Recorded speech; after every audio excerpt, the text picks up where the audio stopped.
Welcome to Los Angeles, a true variety show of a podcast covering any topic that I can find a living resource on, but one done in true LA style, meaning I make it all about myself. I am your host, Alex, just another comedian who moved to LA, and today on my podcast, I have another comedian who might end up moving to LA, Mr. Allan. How's it going, Allan? How you doing today? I'm doing well, man. As I was telling you earlier, just had a nice little beach day of going out to Venice Beach for just a little bit and eating some food, drinking some drinks, and just living that vacation life this week. Hanging out in LA, and you're going to move here, right, to become famous? That's the plan? I mean, I don't know if it's going to happen. Maybe I'll move out here. I'm hoping to get famous, then move here. I know that's like a really small... Well, getting famous in general is a fucking small chance, but... Yeah, I did half of that. I moved here, but that's kind of where my day maxed out. Yeah. But to set the stage a little, I'm pretty stoked today. It's gonna be a different type of show than all my avid listeners might be used to, because Allan is a dear comedian friend of mine whom I used to, be a part of the scene with back home in Washington, D.C. And he's still in the area out there, still running the game in comedy. So, Allan, I don't know, do you want to do like a quick 30-second intro and just for all my fine listeners out there? Yeah, so I've been doing comedy for about 7 years pre-pandemic. I've done some cool things here and there. I recorded an hour last year. I put out a book last year. What's your book called? Daddy Issues, a That's Fatherless Comedian's Original Jokes. It's in my backpack. I was going to show it to you. That's sick. Just so you could see it. Will you sign a copy for me? Yeah, dude, 100%. That's my favorite thing to do. And Really? I go all out on the personal messaging. Really? Dude, I will be like, if someone buys my book, I'll be like, Dear Alex, I hope this book brings you joy and you have a great life. And by the end of it, you're better than you were in the beginning. I don't know. There's just something about it. It feels so personal. And I'm just and I want them to have a good time. Wait, I actually have a really good story about that. Do you remember, did you watch Breaking Bad? Yeah. Okay, so this was around 2013, 2014 when Breaking Bad was really popular, maybe a little later. But at a company I worked at, every Tuesday they'd bring in a science or research or tech guy for this thing called Tech Tuesday, where he or she would bring in the book that they wrote, give a presentation on it, and then give us a copy of the book. So it was kind of sweet. You just take an hour out of your workday, go get a free book. I loved it. And one guy was willing to sit around and sign copies for everybody. And I asked him, when he asked who to make it out to, I asked him to write to WW, my stars, my perfect silence. And he was really confused. And then he did it. And then someone behind me made a comment, and I that's really weird. And I was like, oh yeah, it's from Breaking Bad. And he just got visibly angry that I was just teasing his life's work into a Breaking Bad joke. Yeah, dude, that would have killed me. I'm glad that hasn't happened yet. That's why I don't, I get to ask you, but you don't. But I don't You don't take. I'm not agreeing to what you said. Exactly. I still have my personal opinion and what I can do with it. I can't remember what his name was. I want to say it was. What was his topic? I'm pretty sure it was AI. Is AI going to take over all our jobs? I mean, the answer is yes. I don't have to read a book. Well, he, funny enough, basically spoiled the ending of his book, if I remember correctly, in his presentation. Like an M. Night Shyamalan plot twist where it's actually, we've been robots the whole time. Yeah, no. He said we will, robots won't take our jobs because we'll just invent new jobs, and I remember being all right, well, thanks for saving me the time of reading your book. That's a pretty easy thing to come up with. Yeah. So back to me. Yeah. Thank you. All right. You did your homework. You get what the point of this podcast is. And then I think on top of that, how I met you is I used to run and put on shows in the Tyson's Corner area in Virginia, do some DC stuff, do some Maryland stuff. And I was doing that for a while. That was my full-time thing pre-pandemic for a few years there. Yeah. So yeah, I'm just letting the listeners know the background as the performer and the person who puts on shows and just. For those listening, I used to love doing Allan's shows at the no longer with us Tyson's Beer Garden. Oh yeah, baby. Yeah, pour some out for Tyson's Beer Garden. Yeah, that was a great room. I really did enjoy. I remember the first time I did it. It was just kind of your typical open mic in a bar for comics, but I thought it really kind of grew up and had a good seating, had good staging. I'm not just, trying to kiss your ass right now. I did really enjoy Sounds good, doing though. those shows, especially because my parents' house was like right down the street. So could hang out there beforehand if I wanted to. I feel like you brought a crew through. I did bring a sometimes. crew through. I was one of those comics that bookers only put on because he could bring friends, and they just tolerated I my remember you stand-up. had some very hot friends, though. Oh, I did? Yeah. That doesn't sound like me. Are you sure you're not mistaking me for Are another? you serious? I remember doing my Pokemon jokes and then seeing girls in the audience laugh, and I was like, how do you get these jokes? You're too hot to like Pokemon. That's great. I do remember your Pokemon jokes, and I always really I haven't appreciated done them them. in a while. I feel like time has passed, but yeah. It was kind of right in the heart of Pokemon Go, and it was back in the forefront. That was great. But yeah, man. So what have you been up to? I guess I left DC 3 years ago. I'm sure the comedy scene collapsed without me. Yeah, I'm sure we've been trying to bounce back. it's been really tough. There's been no one showing up. Everyone's like, "Where's Alex?" outside. We won't start the show until Alex is here. Yeah. And that's just it for 3 hours. All right, guys, go home. Maybe tomorrow. Maybe tomorrow he'll come back.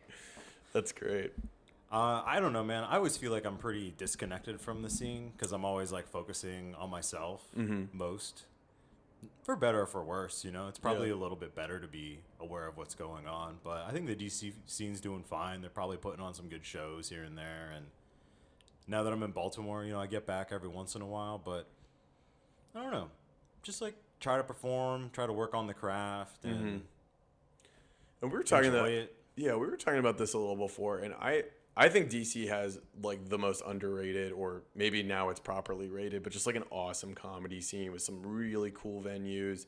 And I love that it's spread out across the city. It's not like But New it York. doesn't take like an hour to get It does take a while to get around, but it's cool that like if you're no matter what neighborhood you're in, you could like pop into a sweet show. Yeah. And there's a lot of great groups that have put on some awesome stuff. And I definitely miss it. I miss it a lot. I had a I lot think of the fun. average show in that area was like always pretty good. Yeah. And that's like a really nice like metric to evaluate it, right? And one thing I was kind of complaining about here is like, I moved to LA where you could easily like kind of lower level open mics and shows are frustrating out here because no one is probably going to attend your show at a dive bar when they could go 5 more minutes away and see Chris Rock and Sarah Silverman and Anthony Jeselnik all at the Comedy Store. So there's definitely I think something has to be wrong with you to support live open mic comedy when you could as go an audience see member. like legends Right. like any day of the week. So yeah, I do miss DC a lot, and I think it had a great comedy scene. So I'm actually curious because I think the first time you and I got connected was through Brian Bolt, who ran a show in Arlington called at Summers. I think that place is gone now. I think that place is Finally. gone, which I remember. It didn't make sense why it was still there when we were there. Like I never saw anyone in it outside of our little. They must have been comedy washing shows. money, man. That's all I've learned. Yeah, but I'm curious, like, cause I remember did a couple shows with you there, and then when you started the Tyson's one, Brian was like told me about it, and I went and jumped over there, and I think he's out here now too. But how did you get started in comedy? Like, when did you jump into it? Because you were always kind of like a staple at shows, as far as I recall. Oh yeah, man. I don't remember the year. It was probably longer than 7 years ago, maybe like 8 or something like that. It was just always something I wanted to do, and then my friend, who's like also really funny, we took an improv class together at the DC Improv, and I just had so much fun. I knew I always wanted to do stand-up. I still had really bad stage fright, but like improv just involved like, especially when you're doing level 1 stuff, not super advanced, everything's very quick. Yeah. It's these short form things. You have these prompts, so it's very question answer. And yeah, it was just like pure fun. And I knew I just like kind of wanted to keep doing something using those muscles, making people laugh. And like, So then what'd you do next? Like, in terms of finding a venue to perform at, like who was the first kind of group or what have you went through? so it's actually, so you're talking about improv still? Yeah, and then when you Going made to the stand-up. transition to Yeah, stand-up. so after doing our graduation show, that was just so much fun that I like formed a troupe like right away. It was like me and a couple other guys, and we like clicked in the class. I feel like we were also like the cool kids. Yeah. which is not that hard in an improv class. But yeah, and then like just started finding out how to do shows. And it's so weird to think back then, because like now, you know, you have all these measurements for like success on like how many shows you should do a week, what's out there for a month. But like back then, it was just like, I think I want to do some more improv. And then you just like find out about something you didn't, you know the full capacity of what was available, but you just heard from one spot. And yeah, I think we did some shows in like downtown DC for a little while. There was some like it was like a show called Improv War. So if like you won, then you got like booked the next week. So like we did that for a little while. I think we had a nice little run there, and then you could like resubmit, and so just started finding out about more things here and there, talking with some folks. But we just had fun doing it. So you just, at what point did you say you were like done with improv? Like, because it sounds like you just you made that transition, or do you still do improv? Or no, I would like to, just for like the fun aspect and just collaborating with people creatively and through humor. But no, it was like basically the final straw. So I was always balancing both, but in my mind, I was like, the group mentality is how we make this. We make a brand, we do our own show together. We could do improv, stand up, our own variety show. And like we had some fans like in the area, and it was working, but I think I wanted more out of the group. I see. I wanted people. So you were a little more serious about it, and they were okay. You know, it's like and I think they were mentally serious, but it's like it's actions, man. Yeah, time. It's different. Everyone's got different priorities. Like no bad feelings towards that, you know. Right. But it's just it didn't work out in the end. We did some cool things. I think our like best memories, we did a Detroit Improv Festival. Oh, that's sick. And just like performing in Detroit was so cool. Really? Getting to like see some stuff, and that felt like a really cool scene. Yeah. And then we actually got to feature he wasn't there, but Keegan Michael Key's improv group. So like all these people who are on TV all the time, like we performed, and then they went on stage. Is he from Detroit, or is it just I have to assume so. Part of the scene up there? That's pretty sweet. I don't know. I'm really bad with names, where I would just start name dropping all the people on there. Yeah. No, I don't really know a ton about improv, or kind of what are the opportunities out there. I do remember vaguely, and maybe you know about this, there was a group, I think they were an improv group called Capital Steps, that did like political humor, and they came. I don't think it was improv though. I think it was scripted. It was like scripted. Thing. Okay, all right, never mind. But I had seen it and thought it was pretty good. I remember they came to my high school for like an assembly, and it was pretty funny. Yeah. But yeah, no worries. That's pretty cool. And then you moved into doing just stand up after that. Yeah, and like I said, I was trying to balance both. But definitely was, I think, focusing on the improv. And then once I was gone, I was like, all right, time to put all the energy into stand up. Yeah. And I had a lot of energy back then. Man. I was like I was really crazy about it. Still loving it. Just wanted to get up there and do it. No, not to be like an old codger, but I'm with you on. I could talk all day about the way things used to be. Yeah. And I think I was mentioning that when I first got started in stand up, so I think I did my first show when I was in college. Did a couple shows. Like they had first I did a sorority talent show, which couldn't have gone worse. It was like just a complete nosedive, like bombing. Though. Yeah, I would love to see. Oh, it was so bad. To have seen you do stand up. Just knowing like a little bit about your stand up now, and then just then it was like darker and harsher. Really? Yeah, I know. That's awesome. I know you think that I was this bad boy comic, but I was like a bad boy comic before I became that. You're like, so I slipped roofies in all of your drinks tonight. Oh my god! All right, it wasn't like that. But no, it was bad. I remember one of the judges saying, "You should know your audience next time." But it just wasn't really the environment for a comedy show. I don't think there were any other comedians at the sorority talent show. So I'm sorry, Kappa Alpha Theta girls, that you had to go through that. But then, like a year later, my school did a actual stand-up comedy tournament.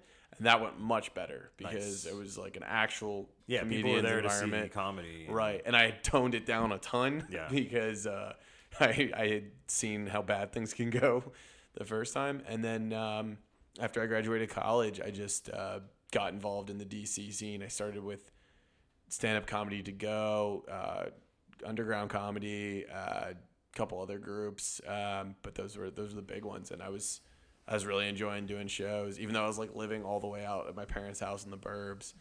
I'd get on the metro twice a week and get down to the city and make all my friends come with me. So yeah, But yeah, Dude, I finally broke into stand-up comedy to go. Did you really? I'm hosting my first show like next month. No way. Took this fucking long. I thought it was a myth that anyone could break into that. Oh my god. I think the first show I did for that, I brought like 14 people. Yeah. On the second one, I brought like 16. And then the third one, I brought like 2. And then I never got booked there again. Yeah. But yeah, man, that's crazy. I didn't even think that was a thing. That's actually really funny because every now and then people will like send somebody to me that says they're interested in getting into comedy, and they'll always ask like, should I do this stand-up comedy to go thing? And I'm like, yeah, do it for as long as you can. Right. It is weird though, because it's like it's not a,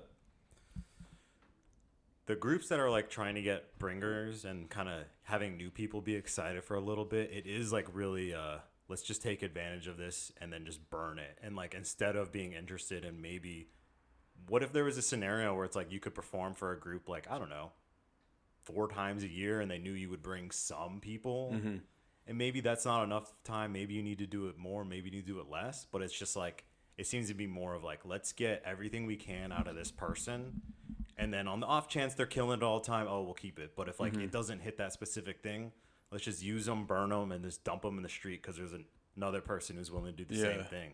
And I see that, and that's like very disheartening to me. It's tough. I think one thing I would always try, because I was definitely a big bringer comic, because I was just lucky that I grew up in the area. If you went to school, right? I grew up in the area, went to college in the area, and most of my friends stayed in the area. So I was usually just fortunate enough that I could constantly bring a solid crowd to everything else. Like, I definitely couldn't do that out here in LA, but I would definitely say that like maybe like it would be tough for a booker or a group or a show to just believe that I could keep consistently bringing that many people. Yeah. So, you know, at a certain point that they'll probably, you know, cut bait or what have you. But I'm not bitter or anything. That's not what this is about. Cool. No, I'm glad we kind of got into that. But yeah, the main point I wanted to get to was that I felt like, and I definitely want your opinion on this, that right around that time when I kind of got started in stand-up, like 2014, 2015, I could just get on at any show I wanted just by like sending an email the day before. Yeah. And always had good time, and it was always just kind of awesome to have that experience. And I'd see a lot of the same comedians at shows and such. Not saying that it doesn't happen anymore, but then I kind of slowed down when I went to graduate school and wasn't doing shows as often. And then when I tried to get back into it, all of a sudden it had like exponentially blown up to the point where I would ask to do a show and the next available spot was like 3 months away. Right. And I don't know about you, but I really do think this isn't just me shaking my fist at this guy, that something happened around that time where 1,000 people decided they wanted to do stand-up comedy in like a 2-foot radius. Yeah. Yeah, man. No, so I think I started comedy right as started taking comedy seriously right as the boom happened. Mm-hmm. I was like messing with it from time to time, kind of similar to you, getting on some shows here or there.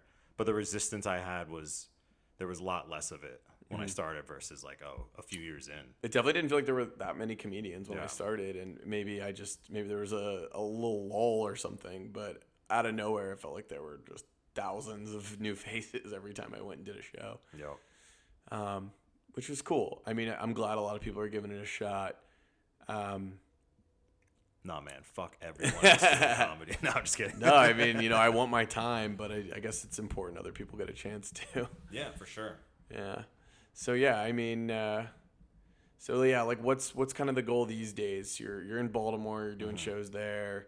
Still trying to make it a regular thing, or is it slowed down, or what's kind of on your priority list right now? I'm still trying to figure out on what my focus is right now, and I don't think it's like performing stand-up comedy as much as I can. I think I'm trying to figure out how to make it like the most valuable for me, which is, you know, putting on shows so I can like still meet people from time to time, getting on, like for me it would be honestly just trying to focus on club work right now. Yeah. Which is still like pretty, you know, few and far between. Yeah. But just like trying to do those things while focusing on growing my social media, because I just think that's like, nobody knows the answer for everything, but if one path doesn't really seem to be working, you might as well try another. Yeah, no, I feel that. I mean, you're talking to a pretty unsuccessful comedian right Yeah. now, so I have no keen insight on this whatsoever. But But I I always definitely want to do it. Like, I'm not gonna stop doing stand-up comedy, but like, I think here's what it was. I realized like me being the best stand-up comic or me being the best version of myself as a stand-up comic didn't just like open a million doors. And for some reason, I had this warped perception of myself. I was like, no, if I can just like be so fucking funny, I'm gonna walk into a room and the seas will part. You get that weird shit. No, going on in your that's head. actually really interesting because I would say I'd still probably subscribe to that mindset that I need to get a lot better before I'm able to. I mean, pursue you do, the but avenues. But but if you're telling me getting better is a worthless endeavor, then it's why not. should I? It's not. But it's like, it's not the only thing. No, I think that's pretty fair too. And I think just to kind of set the stage in terms of, I think Allan and I have a very similar comedic recency. Whereas when I moved out to LA, I was grinding pretty reasonably hard trying to do open mics and get better at stand up and do shows. And then when the pandemic hit, I pretty much put it all on the back burner. I Dude, really it killed all the momentum I had. Exactly, right? And I haven't gotten it back. If I'd maybe been a bit younger when it happened, or maybe timed my move a little differently, I probably could have worked a little harder, been a little smarter, made some better choices. But it definitely got difficult for me to bring myself to do. Well, I never wanted to do Zoom shows. See, and I never wanted to do an outdoor show. I was like, comedy is an intimate thing. I'm not changing the definition of it just because. I did a couple outdoor shows, and Maybe it was a cop out. I don't know. You're right. They were weird. Yeah. Everyone was really far away from me, and it became Unless difficult. you're filling a stadium, Yeah, exactly. That was silly. I heard about like famous comedians doing shows with like everyone in their cars when the pandemic first hit, and they'd honk if something was funny. Yeah, to me, I was just like, you know what? Comedy is just not that important right now, so I'm gonna just take a break and like try to not get sick and work on what else I can. I think I just like. And that's when you wrote your book. Yeah. That's awesome. Good. Yeah, I tried getting this podcast going, and it actually had a few draft moments before it reached this commercial success that you're now listening to. Brought to you by. I thought about starting my own company and then going on my podcast and saying it was sponsored by that company. Oh yeah. Little two birds right Nice. there. I mean, hey man, cross promotion. I guess I haven't. There's no reason not to do that now. I just need to start that company, and then we'll be good to go. Yeah. You don't even have to have a product or anything. Just the company name. That's true. An LLC, and it's sponsored because. Maybe you I spend said $5. Maybe you open a checking account in its name, send $5 one time. Back and forth. You can follow that paper trail, Yeah, no, that sounds pretty good. So, all right, I want to know, first, I'm going to talk a little bit about what your stand-up was like and how I remember, and then I want to know what your perception of what my stand-up was like, since it's probably been a couple of years since we've seen each other. It was always a treat seeing you do a show because you wouldn't always, even though you ran the room, you wouldn't like always do a big thing. Sometimes you would just like take the night off or like just kind of like work out material and stuff. And I really liked that I think it could get easy to just continually, I mean, I wasn't there every night. Maybe you did do this at some point, but I think it could be easy to just say the same, 3 minutes or your tight 5 every night. Yeah. Just out of like pure laziness, but it always felt like you were like working out stuff. And, some nights you would host, some nights you would just kind of fill in here and there. But then you also started doing shows where they weren't as open mic focused. They weren't as many like 5 minutes. So I'm kind of giving you two types of perceptions: my perception on your room and my perception on your stand up.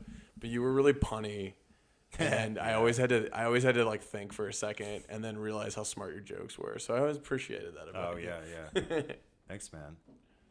So sorry. What am I doing? Giving you my what was description my of myself? Tell me your thoughts about your own kind of stand up or how you like came about it, and then I would like also your feedback on how bad I was as a comedian. Yeah, no. I mean, back then, I think I was just like still just really liking it, and just like anytime I had some ideas, I would want to work on it. But obviously, it would fluctuate. Sometimes I would just try to come out there with the greatest hits, but I felt like I was just like having a good flow zone for a little while. So I felt really good about new ideas as well as old ideas. So I just like, and the room, I think helped give me that confidence because there was always either a decent crowd or people that wanted to get on my show, so they laughed at my jokes. Yeah. Did you find it way easier to stand up in the room that was yours versus going elsewhere? Sometimes, for Okay. sure. I mean, other times it's just like I'm annoyed at shit that's going on in the room and I have to like worry about things. I mean, you don't have to, but you're like thinking about 10 other things where, you know, if you're running the show, you're thinking like, oh, what's going on with the people in the crowd? How are the comics doing? How's the crowd doing? How's the bar doing? You know, do we have enough people here? Somebody's running late.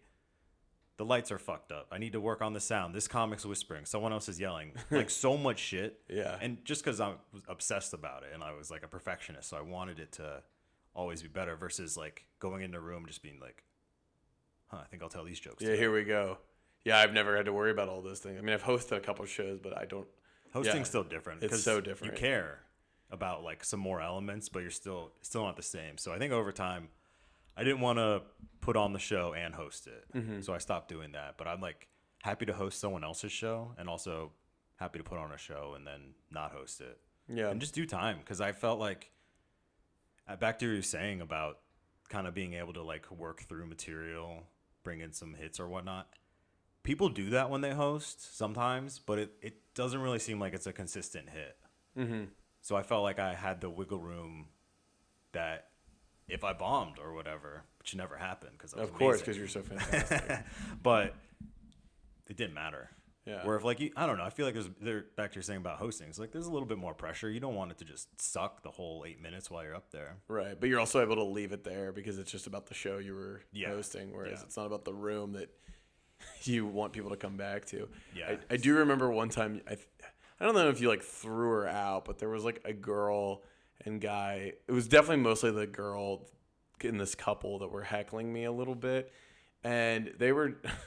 I don't really want to get into how gross the stuff that she was saying at me was, but it was like kind of people are just blatantly like, I'm gonna- uncalled for and like really like sexually violent, which this woman was saying to me during my set to a point where like I didn't really have a response. I just kept repeating what she was saying. Yeah.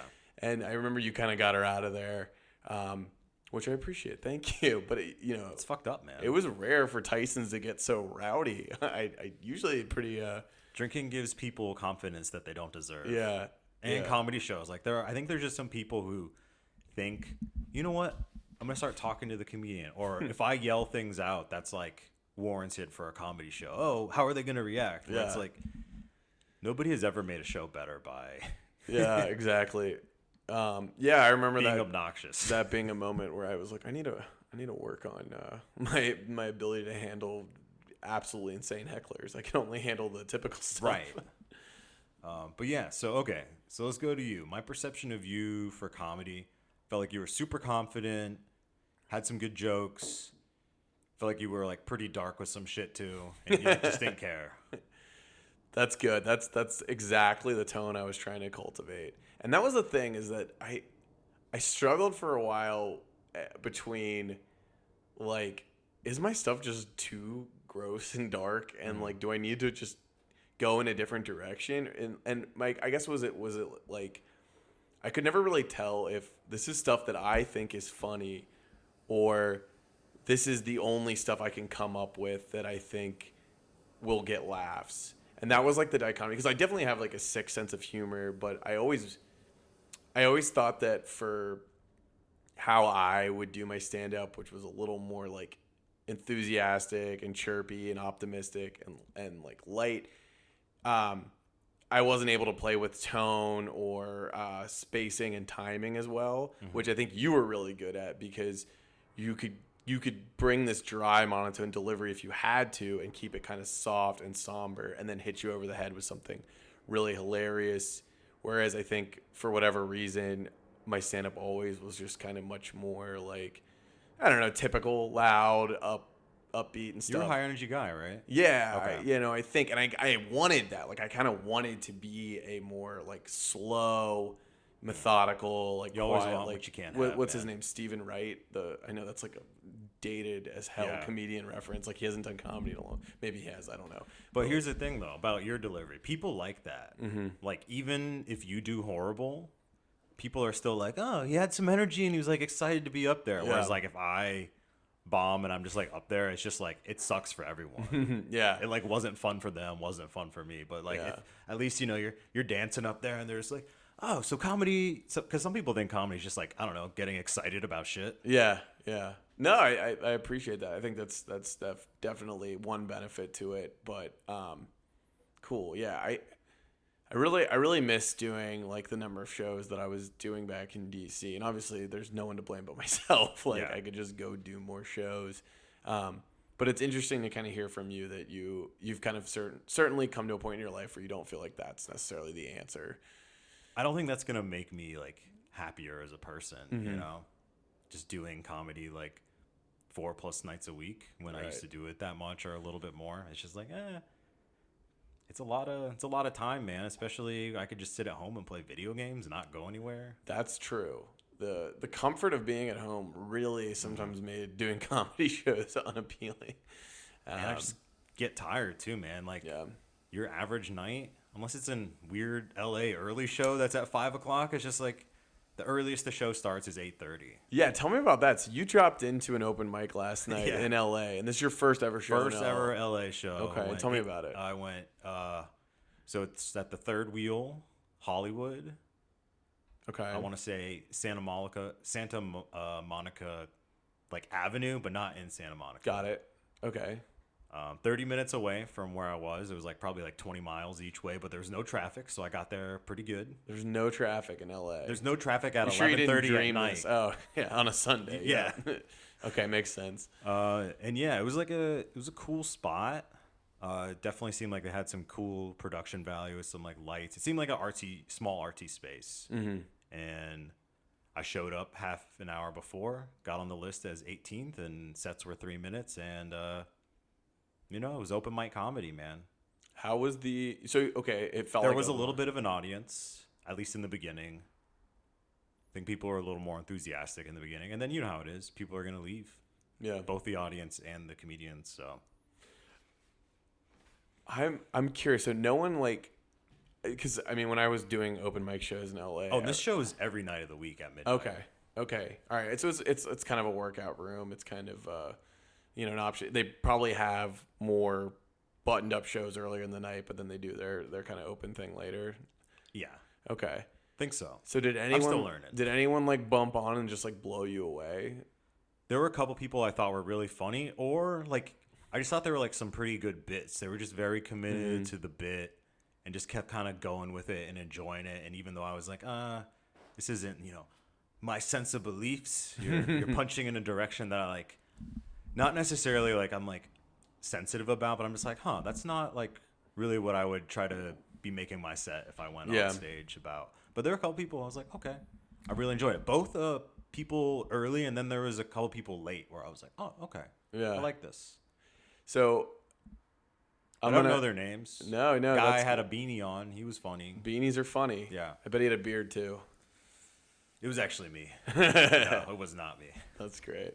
Yeah, for all those listening, Allan has a fantastic beard, much like myself. But that's great. I just remember doing a couple like open mics in LA where it seemed like just your typical dive bar with barely any people there, and all of a sudden this comedian would come in that had been on. Hey, everybody! Yeah, we have a comedy show, and he or she would be like extremely talented and have been on a bunch of great shows and be on the Comedy Store all the time. I mean, I could name drop them, but it feels weird because I know who they are and they don't know who I am, even though we did the same show, but they definitely didn't ask me my name after, and I just paid attention. Yeah. Anyway, but one thing I always notice, and I'd love to hear your perception on this for DC, is there, and this is such a low-hanging fruit, but there's pretty much every comedian does a bit or a set or a joke at the very least about LA in some way, about living in LA, being in LA, or comedy in LA.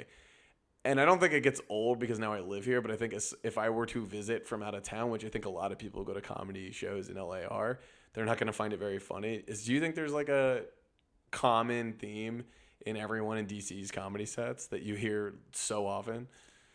Yeah, I mean, I think people like to do demographic comedy of just like, oh man, this is so DC, or she was a DC chick, or these are, let me name drop, yeah man, it's kind of like being on U Street, and you're like, Cool, man. I'm real glad you did a local reference here. I don't know.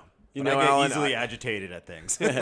You know, Alan, I figured that would be your answer, and that was probably the case. I just really had hoped that the people of DC had, some serious creative flair where they had, some topic like penguins or something. Yeah. That always came up. But I guess I was barking up the wrong No, tree. I mean, you could also just go easy politically too. Mm-hmm. Like I think during DC, anytime if you wanted to, and people definitely got tired of Trump jokes, but you could just be like, Trump sucks, and someone would be like, yeah. I wonder, like, I'm sure right now you could be like, fuck Putin. People would be like, yeah. yeah. So Fuck yeah, Putin is the new fuck Trump. I do remember, like, when I started doing comedy, Obama was in office. So, half of You comedy... got up there and we're just like, I'm going to talk so much shit about No, Obama. That's no. what people want to see But from me. it's crazy how, like, Trump comedy was so big for a few years. And now, he's not in office anymore. I haven't been doing shows really because of the pandemic. Like, are there still comics dropping Trump jokes? Like, I'm sure there are because yeah. some people never write new jokes. So what are you going to do? I mean, I guess he's still a public figure, so it's not that weird. Yeah. You could definitely keep it coming, and I'm sure. But like any topic gets tiresome after a while, right? Like I think actually right now we're probably, as a country, as a society, are probably getting tired of dating app jokes pretty soon. There's still gonna be some good ones. Thank you. Dating app jokes were everywhere. I always felt, which I mean, I had at least two. So If you're gonna do it, you gotta like really make it your own. But I do think it's like a topic where it's like, okay, yeah, all right. Yeah, I'm with you on that. All right, that was another thing I was going to ask, and it's something I've thought of a lot, and maybe one of the reasons I kind of put off comedy for the last couple of years, besides the pandemic, is I kind of got to a point where I felt like a lot of my jokes were really funny coming from some of my older jokes I wrote when I was like 21, 20, 22 maybe, and a lot of those jokes were really funny to someone or coming from someone at that age, someone that's just out of high school or college, is still struggling with dating, is broke, still lives with their parents, kind of the typical things. But coming out of the mouth of someone kind of, in their early 30s, it's just sort of pathetic. Doesn't hit as well. It's sad. It's and it's not necessarily sad in a funny way. There's people who still laugh at it, like, oh, look at this effing loser or what have you. But I think at a certain point I realized that I needed to do things that felt current. Or at least rewrite my old jokes in a way that makes sense. And that's what I did. I spent a lot of the last couple of years rewriting my sets to be maybe twists on the old classics. Because as you mentioned, hack comics like me don't write new material. Stop. Has that ever happened to you? Have you ever had to like completely reshape a joke because you felt like it doesn't fit who you are anymore? Oh, yeah, man. All the time. Like, most recently, I was actually having that conversation with my wife, just being like, hey, kind of just want you to check my blind spot. Is there, like, something for me, it's like, there's something I'm joking about that just doesn't hit anymore or doesn't, like, feel like it's, like, relevant for whatever reason.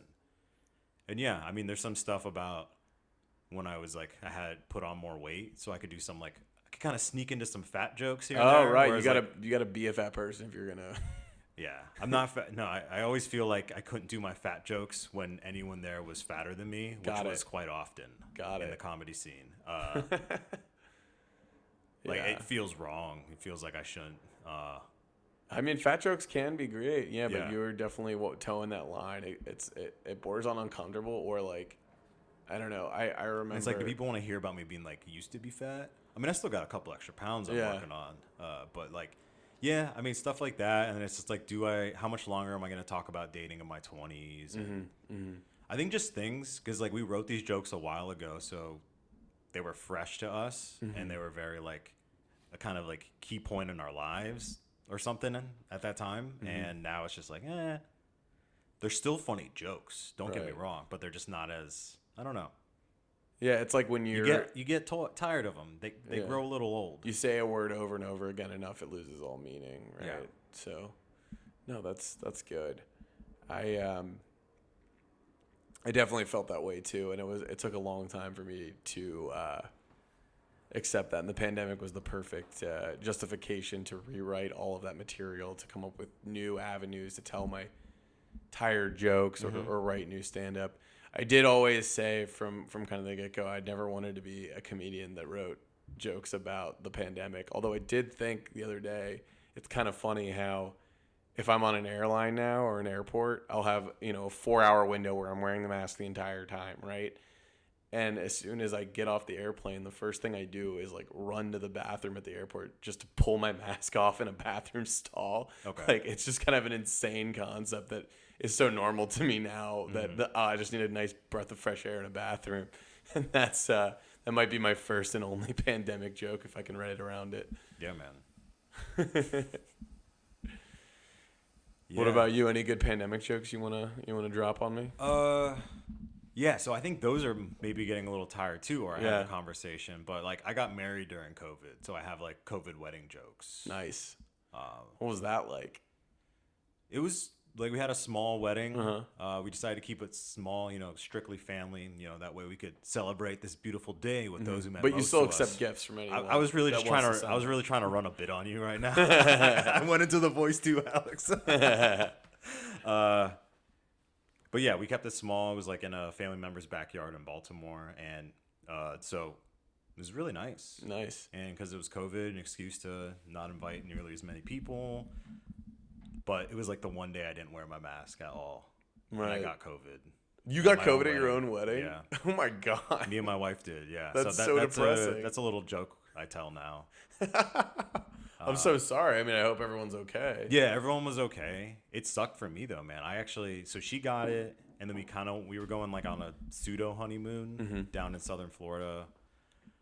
And she got it, and she wasn't feeling well. But like by the time we got back, dude, I had a fever for like 14 days. Oh my God, I'm so sorry, man. So happy, it wasn't grateful. It wasn't worse, and I didn't have any. I don't think any lingering effects or any like chest or breathing when was problems. this? 15 days ago? Or? Yeah, I got married yesterday. Yeah. Yeah, so that was a bit of a bummer. That is a pretty Dude, crazy and story. 14 though. days with a fever, like you start just thinking some crazy shit. I bet. You're just like, am I always gonna feel like this? For the rest What's of it my like life? to be normal, right?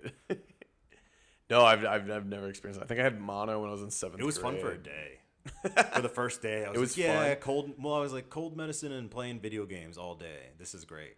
Yeah, I But mean, then day 2 was like, nah. when I'm you're a done. kid and you're sick, as long as you're in just like that tiny little bit of sickness where you're just a little tired. I needed it's- some Legos, is what I needed. Yeah. I needed someone ship me some Legos each day. Yeah, in that situation, it's all right. Like, or when you lie and say you're feeling sick to get out of school as a kid, that's when being sick's awesome. When you Yeah. totally feel fine to watch TV and dick around all day, that's when I'm here for it. Yeah. That's good. I'm glad everyone's okay. I'm glad that COVID just got you two, right? Nobody else at the wedding got sick. I don't know. I think one of my friends got sick. Do you know who patient 0 was?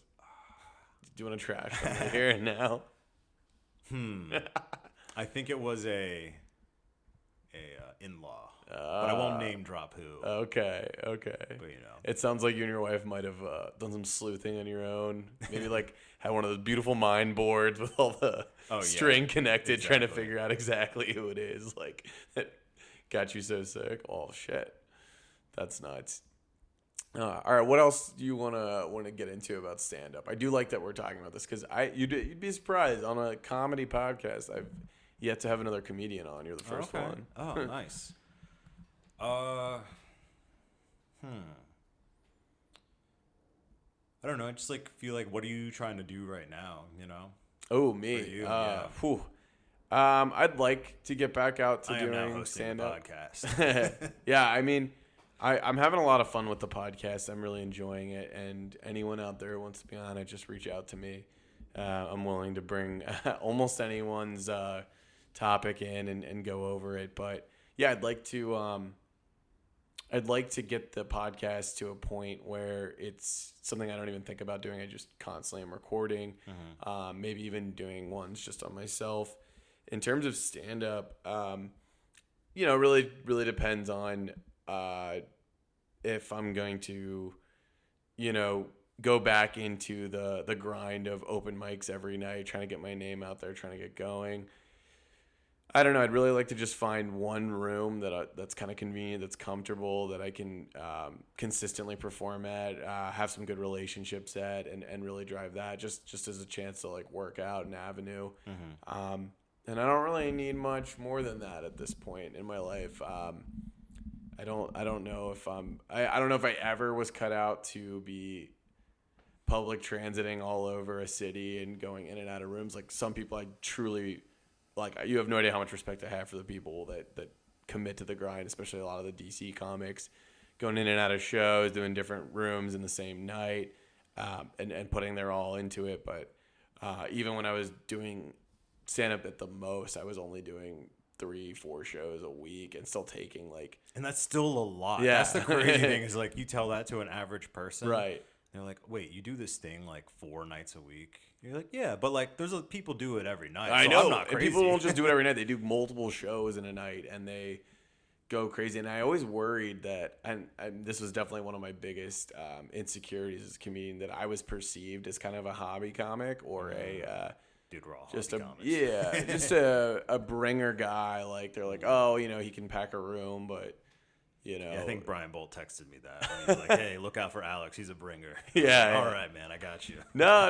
And I never minded doing that. And all my friends usually had like great times at every show. I don't really remember anyone ever texting me like, what an awful night. I feel like you had a good group of friends for comedy. I did. Yeah. They weren't hecklers, which was really nice. I don't ever remember any of my friends like, oh, wait, never mind. I take that back. There was one show where one of my friends had way too much to drink and she was Giving people the business. I'll have to text her and remind her about that to give her a hard time. Yeah. But yeah, all right. I just needed to hear what you were saying so I could remember. Yeah, definitely similar here. Like I'm trying to like just have more value with my time. So when it comes to stand up, I would just like to do, why can't I just do like some shows where there's people there every once in a while, a couple nights a week tops. One night a week is probably like the goal. Yeah. And I think with just like I said, maybe just like shooting some more skits here. I'd like to get into that. That's that good. Again.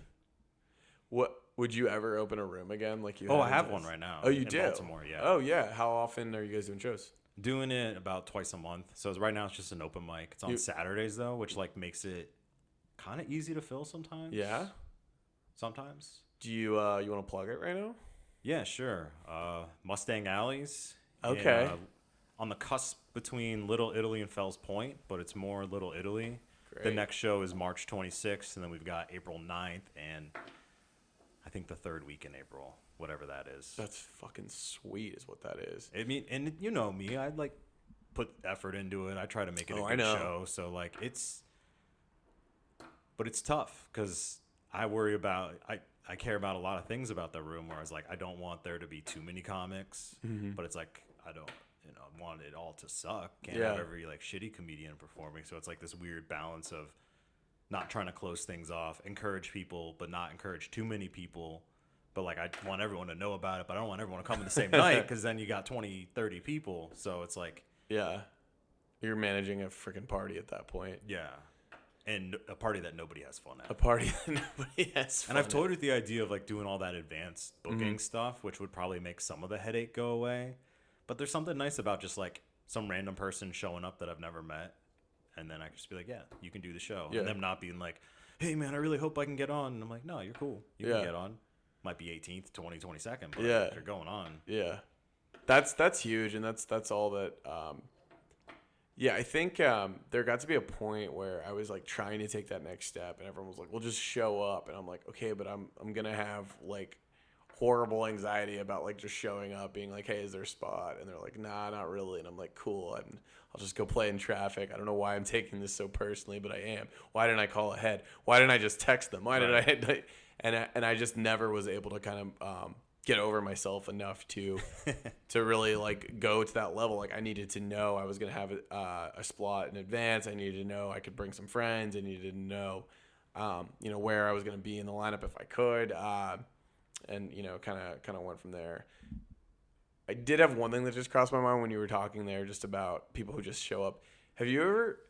This is like a phenomenon that's obviously fairly new, and I've always wondered how it got so popular. But like, it seems like there's a big movement to make fantasy football punishments be some guy go do stand-up comedy for 5 minutes, or someone loses a bet. I mean, Have you ever had a situation like that where someone walked into a show with absolutely no experience and they didn't want to do it? They like, came in last place and they're like, no, really? I've not. See, that's one of the main things people reach out to me for is like friends from school or whatever tell me that they've came in last They and want to pick your brain or something. Yeah, they're like, what do I do? I'm so scared. I'm going on to the show. And I'm like, relax. Don't do it. Or it's like, you don't have to do it if you don't want Yeah. to. I was like, Be an yeah. adult. I'm like, you're gonna do one show. It's gonna be fine. Like, you're gonna have friends there. They're Your gonna friends are gonna laugh you. at everything you say. Yeah. I was like, it's gonna be fun. Yeah. You know, work on your material like as much as you're comfortable with. Don't kill yourself over it. But I guess it's comforting, or at least it's a little flattering that people think I can like really assist with that. When I'm like, Yeah. I mean, if you're doing a shot in the dark, what's it matter?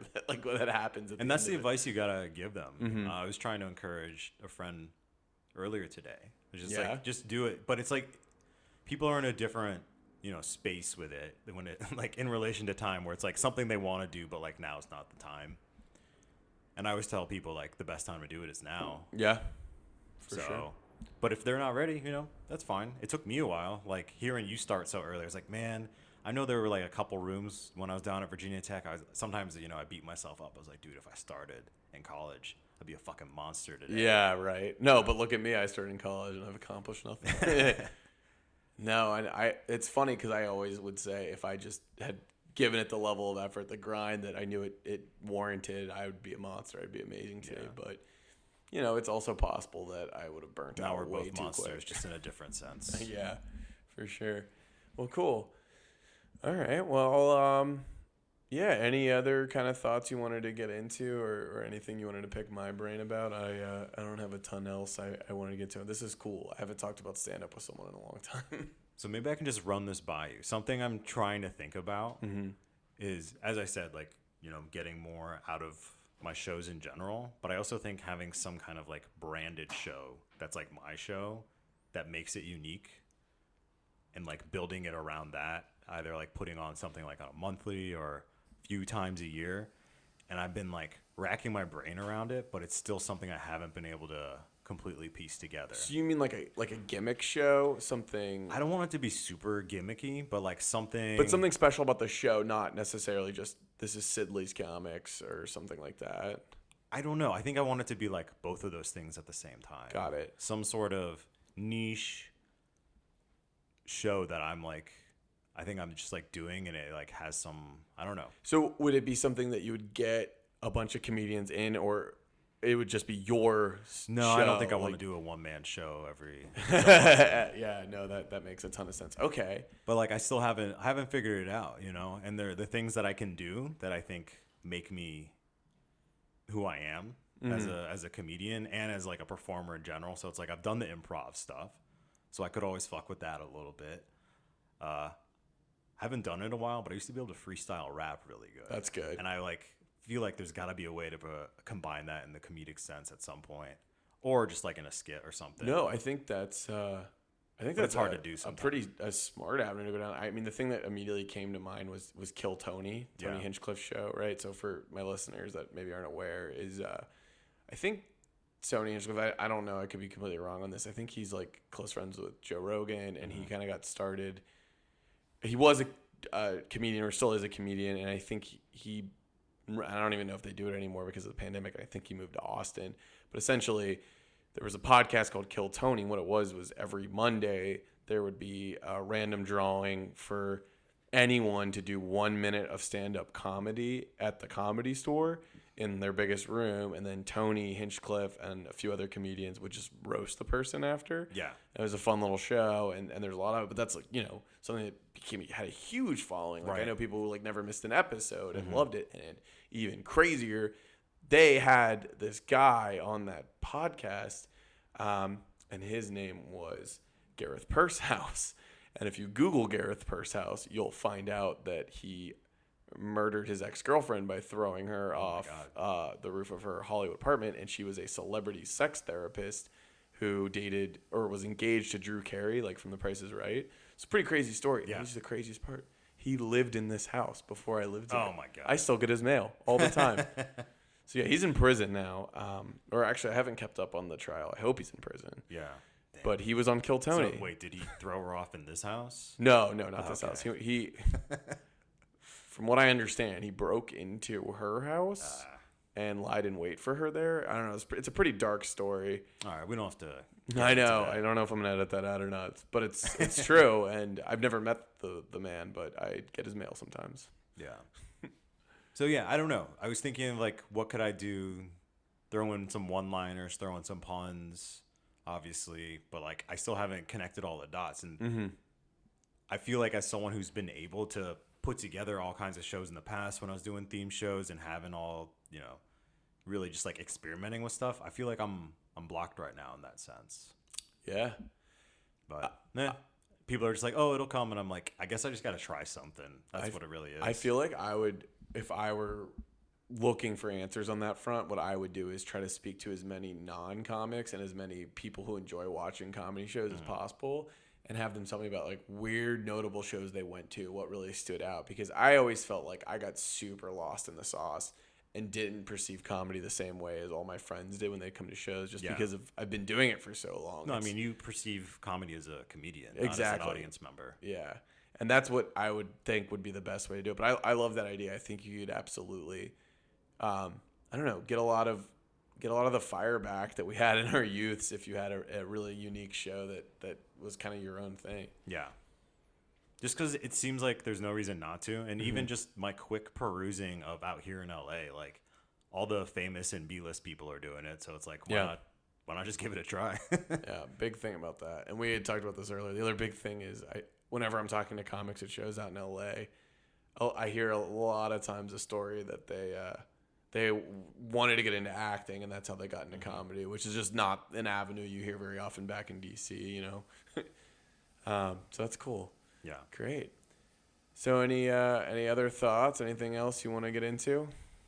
No, I think I'm out. I'm glad running on empty. No, I'm glad we got to work some of this stuff out. I really appreciate it. It's been a long time since I've got to really talk shop about stand-up comedy. Dude, and I forgot you lived out here, but I think, did you like my Instagram post or something? Yeah, there was no way that was strategic or anything. No. But then I was like, because I haven't thought about LA until like a few months ago, and then I didn't think about it. I was like, oh yeah, wait, this guy totally moved out there. I'm pretty sure the last show I did in DC was your Valentine's Day show in 2019. God, yeah, that was so funny. Parents came, I think. I booked myself as my own headliner for that show. I was an awesome show. I had a great time at that show. I remember I had a joke in that night that killed, and it wasn't even really a joke. What was it? It was like before that morning, I told my mom and dad, or like I was doing the show or something. My mom was like, "Are you gonna make a joke that, it's Valentine's Day and the only Valentine you got was from your mom? That'll be funny." And I like joke saying like, "No, that's not funny at all, Mom." Yeah. Like she was there, so like kind of like really layered on or what have you. But I was just kind of teasing myself that my one Valentine was my mom and dad who came to my comedy show. That's great. Yeah, that was a fun night. I think I remember that. Good times. But yeah, I hope everyone's doing well back in DC. Maybe I'll desperately try to get back on all the shows I've missed out on the last few years next time I'm home. Man. Good luck. Let me know how it goes. Cool. Well, thanks for jumping on, Allan. Good to see you. And for all my listeners, thanks so much for joining. This has been Los Angeles, and we'll talk soon. All right, take care.